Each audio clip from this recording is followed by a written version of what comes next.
রহমানির রহিম। সাংবাদিক ভাই, আপনাদের মাধ্যমে আমি ছোট্ট একটা মেসেজ দিতে চাই। যারা ভোটকে কেন্দ্র করে দূর দূরান্ত থেকে এলাকায় এসেছেন, এখন তাদের যাবার পালা। তাদের যাবার ক্ষেত্রে অনেক হয়রানির শিকার হচ্ছেন।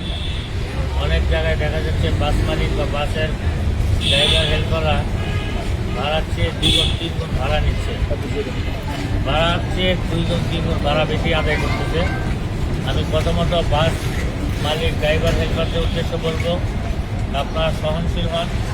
যতটুকু ভাড়া সরকার নির্ধারিত ততটুকুর মাধ্যমে আমাদের যাত্রীদেরকে সুন্দরভাবে তাদের জায়গা মতো যাওয়ার ব্যবস্থা করেন। 2 নম্বর কথা থাকবে আমাদের প্রশাসনের প্রতি।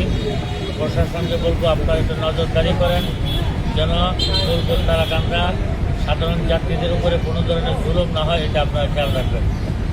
দ্বিতীয়ত ফুলপুর তারাকান্দাবাসী সকলকে বলবো, যে কোনো ধরনের সমস্যা হলে ইনশাল্লাহ আমরা ওয়াদা দিয়েছিলাম আইনের শাসন প্রতিষ্ঠা করব। আমরা আইনের প্রতি সজাগ দৃষ্টি রেখেছি। আপনারা যে কোনো সমস্যার মোকাবেলা করতে হলে আমাদেরকে জানাবেন, আইনকে জানাবেন। আমরা ইনশাল্লাহ যথাযথ ব্যবস্থা নেব ইনশাল্লাহ। আসসালামু আলাইকুম ওয়া রাহমাতুল্লাহি ওয়া বারাকাতুহু।